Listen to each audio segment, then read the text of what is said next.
Hi, I'm Nnedi Okorafor, and I'm sharing a sneak peek of my up-and-coming book, Ikenga, to help spread the word about Worldbuilders, which is running its big end-of-the-year fundraiser right now. So I'm going to read a little bit of Ikenga. It's just in the middle of stuff happening. Suddenly, all the dancers missed their rhythm. The drummers lost their beat. The guitarist's fingers slipped, and the flutists missed their notes. All Nnamdi's relatives, family, friends, acquaintances, the 200 people sitting on benches, standing and crying in the large spacious compound all looked towards the entranceway on the left side. Auntie Ugochi leaned towards his mother's ear, and Nnamdi heard her mutter, "This man has no shame." His mother snatched Nnamdi's hand and squeezed hard. "Keep playing, keep dancing," she barked at the musicians and dancers. A drummer beat out a floundering rhythm and the dancers moved distractedly. Nnamdi didn't want to look. He knew what he'd see. Never shy away from conflict, his father had once told him. Look it in the eye and deal with it. And his mother had stood behind his father and added, "Courage, my son. Your father means you should have courage, but be smart about it." So Nnamdi turned to look. He saw a procession of 10 fashionably dressed, gold and diamond wearing, attention usurping women and men filing into the compound. Nnamdi tried to stand straight with his chin up, as his father would have. But instead, fear made him slump in his seat and barely lift his head. Nnamdi remembered his father angrily talking about these individuals. Everyone knows who they are, but people are too afraid to confront them. If anything, people treat them like Nollywood movie stars.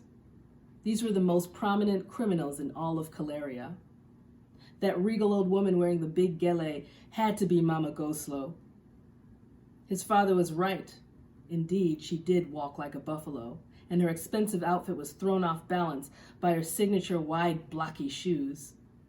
The man in the suit that was too big for his skinny frame must be Never Die, the thief who had been shot by police many times but remained alive.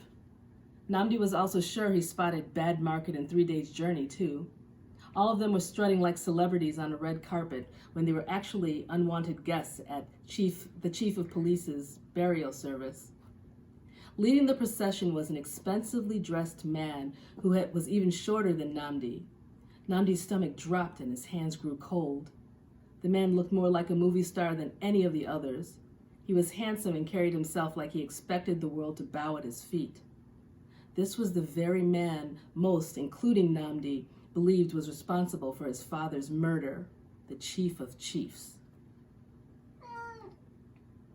Though he'd never seen the chief of chiefs with his own eyes, he was sure this was him right now, waltzing into his father's funeral with the confidence of a ghost.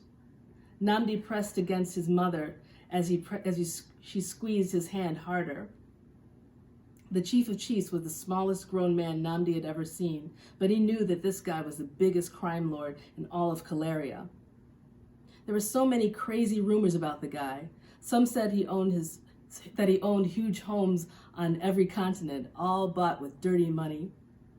That he was so filthy rich that he bathed with soap made from crushed pink diamonds. That he was so successful in his criminal activities because he was the descendant of a demon and Mamiwata, the water goddess. And that at night he slept with earplugs in his ears because the sound of the stars twinkling kept him up at night. Nnamdi didn't believe any of this, but that didn't make the man any less creepy. So I'll stop there because certain cats are behaving in fun ways.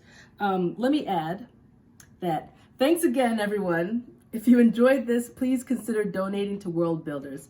Every $10 you donate gets you a chance to win fabulous prizes while making the world a better place.